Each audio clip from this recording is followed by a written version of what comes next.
To whom it may concern. My name is Dr. Keith Smith. I am a former chief engineer with NASA.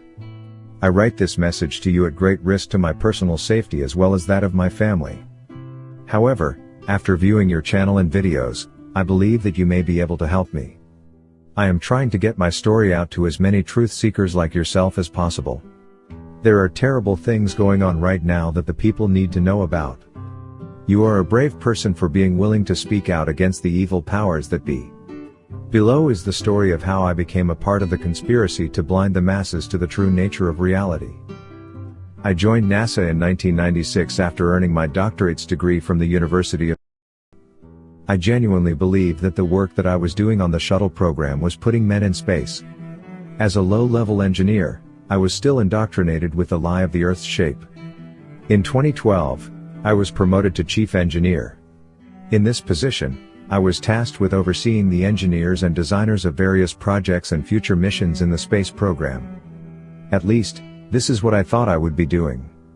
It was only later that I found out that I received this promotion because my superiors felt that I could be trusted with the secret. On June 7, 2012, I was approached directly by the acting administrator of NASA, Charles Bolden.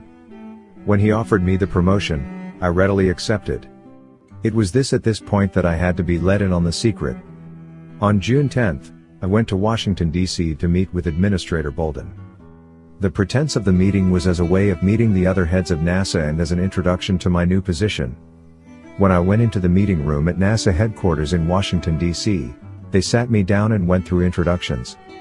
The meeting consisted of myself, Administrator Bolden, Deputy Administrator Lori Garver, Associate Administrator Robert Lightfoot, Director Michael Coates of Johnson Space Center, Director Robert Cabana of Kennedy Space Center, Director Arthur Goldman of Marshall Space Center, and Chief Scientist Waleed Abdulati. After the niceties had concluded, Bolden became very serious. He told me that what I was about to hear was going to change my entire life and that I may struggle to believe it at first. His only request was that I hear him out. From here, he revealed the secret to me. I will never forget the moment Administrator Bolden looked me in the eyes and said, "Everything that you have ever been taught is a lie." From here he told me that the Earth was in fact flat. This is something that had been known for thousands of years by the ancient peoples. However, as the general population became more educated and their social status increased, they became restless and a danger to themselves. It became necessary for a great lie in order to prevent a collapse of society and another dark age. You see, historians will tell you that humans have known that the Earth was round for thousands of years. They will point to the likes of Eratosthenes saying that he knew the Earth was a globe in the 3rd century BC. They will even say that he calculated the circumference of the globe to within 1% accuracy by having Bemidus measure the distance between Alexandria and Syene by walking the distance and counting steps. However, these historical records have been fabricated and left for the historians and archaeologists to discover. It was only 200 years ago that the true nature of the Earth was general knowledge. However, all records of this knowledge have been destroyed. I was also told that NASA's true purpose was not space exploration but maintaining the globe conspiracy and maintaining the integrity of civilization.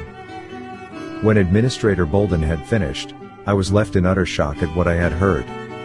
Surely this could not be true. It must be some form of trick or joke. In fact, when Bolden finished, I just laughed at him. However, Bolden maintained his composure. He told me that he too reacted the same way when he heard the truth. Others in the room went about recounting their stories of first hearing the truth. In fact, Director Goldman said that it took him months to be fully convinced. I was told to go back to my hotel and think it over. At first, I was in denial of the truth. It took weeks before I fully accepted what I should have always known. The other senior NASA officials were very supportive of me throughout the process, being patient with my many questions. As chief engineer, my main job was coming up with plausible designs to then pass down to lower-level engineers. They would then properly design and even build the spacecraft. They never knew that what they were designing would never go to space. It was my job to ensure that. Whenever we launched a rocket, it would just fly out of range of the TV cameras and civilian tracking capabilities before ditching into the ocean. Many rockets can even still be found at the bottom of the Atlantic Ocean. I went along with spreading the lie for 7 years until I retired at the end of 2019. Even after I retired, I was still fully on board with spreading the lie of the globe. I was indoctrinated to a fanatical degree that lying about the Earth's true form was the only way to preserve society. However, with the COVID pandemic, I have had a lot of time to reflect on my former life and realize that the conspiracy is fundamentally flawed. The people have a right to know the truth. It may cause a social upheaval, but I think that it is worth it to break the authority of the conspiracy. As a part of the conspiracy, my every move is closely watched. They have been growing suspicious of me. I am using false aliases as a way of defending my identity and delaying them from silencing me. I strongly believe that it is important that the truth is spread to as many people as possible. They will do everything they can to suppress your message. It is no accident that YouTube and similar platforms are cracking down on conspiracy videos. I hope you find this information helpful. Please feel free to reach out with any questions that you may have. I will try my best to be responsive for as long as possible. Thank you. Dr. Keith Smith.